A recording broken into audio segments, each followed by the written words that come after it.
Booked a flight ticket for the first time or after a long time? Well, whether you're taking a direct flight or a layover, here's a step-by-step guide to make your airport experience perfect and amazing. So let's get started.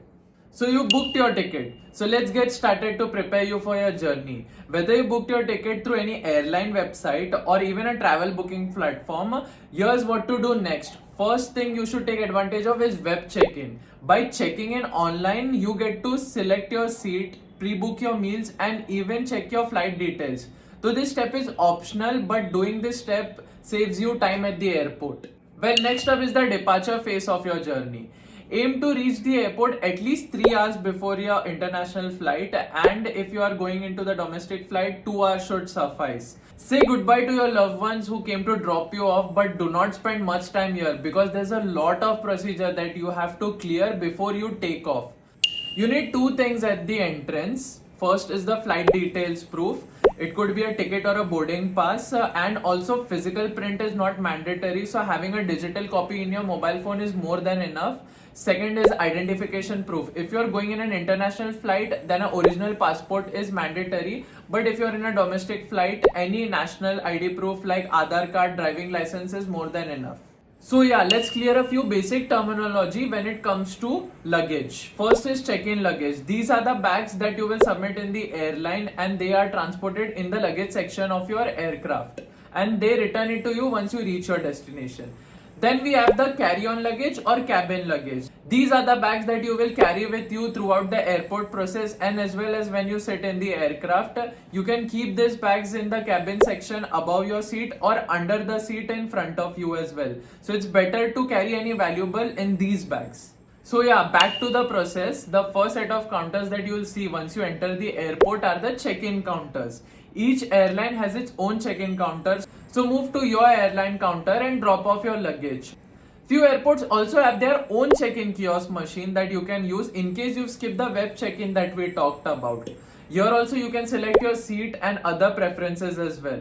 Once you're done with that, you can finally drop off your luggage at the check-in counter. Well, during this process, you'll again need the same documents that were required during the entry procedure. The representative at the counter will assign you seats in case you've not done it at the kiosk machine or the web check-in. After that, you'll get your boarding pass. In case of connecting flights from the same airlines, they might also give you the boarding pass for both the flights. So yeah, here are two tips that would help you. First is that apply a fragile sticker for your luggage if you have something very delicate and needs to be handled carefully. Second thing is that the luggage tag is pasted on the back of the boarding pass, and this is usually only required when they misplace your luggage. Hope that never happens. Now we have security check-in. Well, unlike check-in counters that are specific for each airline, security check-in counters are centralized. So follow the signboards directing you to this section. First, you will reach a section where you have to scan your boarding pass to enter the security inspection area. Once you get inside the security area, you will see a lot of conveyor belts. So don't panic, just grab some trays. And you will definitely require a lot of them. So let me explain you why. Well, remove all these items and spread them out properly. It can include mobile, coins, wallet, metal things, and liquid as well. Once you're done with that, take another tray and place your bag, shoes, and belt on it. It is a good idea to wear a easy to remove shoes and to avoid metal accessories altogether. Once you're done with that, place all the trays into the scanner and walk through the metal detector. After that, you can collect all the trays that come out of the scanner, but some trays might get flagged for manual inspection. Once they do, the inspector might check them again. They might ask you about certain items and may confiscate the banned items. It is necessary to know that you can't take these items back and you have to let them go if you want to board your flight. Well, after clearing security, the next step for international travelers is immigration. This process is essential for anyone leaving the country for an international flight. This step is not for domestic travelers, so you can skip this part ahead. First question is, who needs to go through immigration? Immigration has to be done through everyone traveling on an international flight. This includes the citizens who are traveling abroad, any foreign national that has come to visit and are planning to go back. After the security check, follow the signs directing you to the immigration area. These are well marked and easy to find. Once you reach there, get in the queue and be patient, as these processes sometimes are time consuming, but they are equally important as well. There might be separate lines for citizens and foreign nationals, so make sure you're in the right one. Have your passport and boarding pass and any required visa or other travel documents ready. It's also better to have your onward and return travel information as well with you if they ask. Well, once it's your turn, approach the immigration counter and hand over your passport and boarding pass to the immigration officer. Then answer few questions that the officer might ask you. These can include duration of your stay, purpose of your visit, and even your onward and return journey details as well. It is not mandatory to have a return ticket booked if you are having an impromptu trip, so clearly explain this to the officer and let them know about your situation and trip plan. Well, answer these questions clearly and confidently. Once the officer is satisfied with your answer and documents, he will stamp your passport, and this time indicates that you've got the green signal for departure. Collect your passport and your documents and arrange them properly and keep them safe and accessible, as you'll require them when you arrive at your destination as well. And that's it. You've successfully cleared your immigration process and ready for the boarding gate.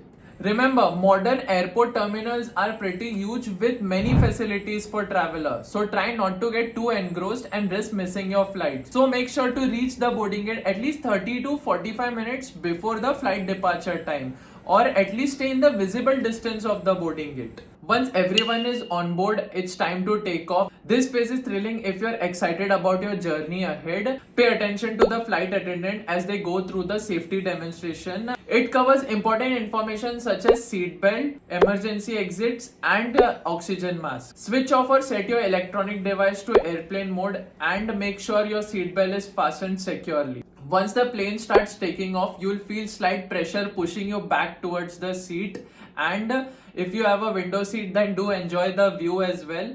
The seatbelt sign stays on until the plane reaches cruising altitude. After that, the seatbelt sign turns off. If you're nervous about flying, try some breathing exercises or watch a movie or even read a book to divert your mind. To elevate ear pressure, it's better to try chewing gum or even any earplugs that are specifically designed for flying. Well, airplane cabins can be quite dry, so try to drink water regularly to stay hydrated. Use the call button to summon the flight attendant in case you need any specific assistance. Also, try to download any movies in advance so you can watch for any offline entertainment during your flight. Also remember, safety first, so follow the seatbelt sign during the turbulence. It is safer for you as well. And be mindful of your fellow passengers by keeping your noise to minimum and respecting their personal space as well. Once you reach your destination, the plane will start to descend, during which some passengers might feel slight pressure, but try to remain calm and relax and fasten your seatbelt until the plane completely stops. Well, prepare for the next phase of your journey, which is deboarding. Deboarding can take some time in longer aircraft, so be patient and mindful of your fellow passengers and cabin crew as well. Once you get to deboard the airplane, you will get to walk towards the exit gate, and after that you will be reaching one of the following. For international flights, you will be reaching the immigration section, and for domestic ones, you will be reaching the luggage collection one. Now this next step is again for international travelers only. After deboarding, you will be entering the immigration section of the destination country. This process is almost similar to the immigration process that we discussed earlier. Well, the only difference here is one document, and that is visa, which could be any of the three. Either you have a valid visa for the destination country, or you have an e-visa for the country, or the destination country provides visa on arrival. Once you have a valid visa, you can proceed to the immigration counter. Once again, they'll check all the documents and may ask few questions to you, similar to the immigration process before. Once they are satisfied with your answer, they'll stamp your passport with the entry stamp, and you are officially entering the country. Well, aren't you forgetting something? Your cabin luggage. Follow the signs directing you towards the luggage claim area. These are usually well marked and easy to find as well. Once the luggage starts to flow, identify your bag and carry that along with you. Well, before moving ahead, double check that it is your luggage, as it can be identical to someone else as well, and you don't want some mishap happening there.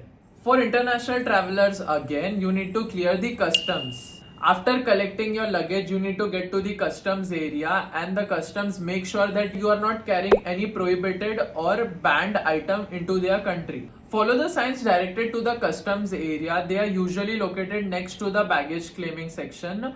If you were given a customs declaration form during the flight, so make sure to fill that and be ready to present it. Some countries use electronic declaration systems, so follow the instructions provided. Custom lanes are usually divided into two sections, green lane and red lane. If you have no item that needs to be declared, then enter the green lane. This means you are not carrying any goods that are restricted or prohibited or subject to duty.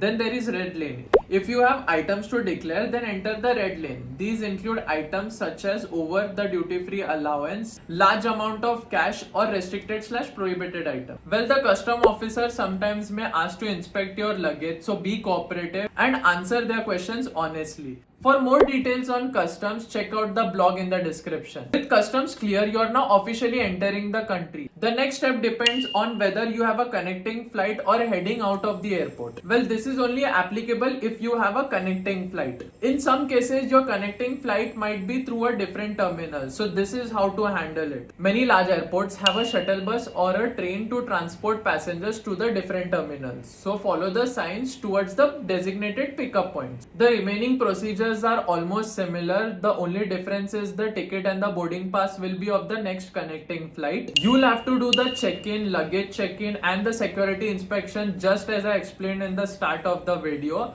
and an immigration process only if the transit airport is in the third country, and the other processes from boarding till you exit the airport will remain the same. For more details on layovers and transit flights, check out the link in the description. After a long journey, you finally arrived at your destination, right? Well, follow the signs towards the airport exit. There could be any ground transportation available for you. And for more details on this, check out the link in the description. We have a special article curated. Keep exploring.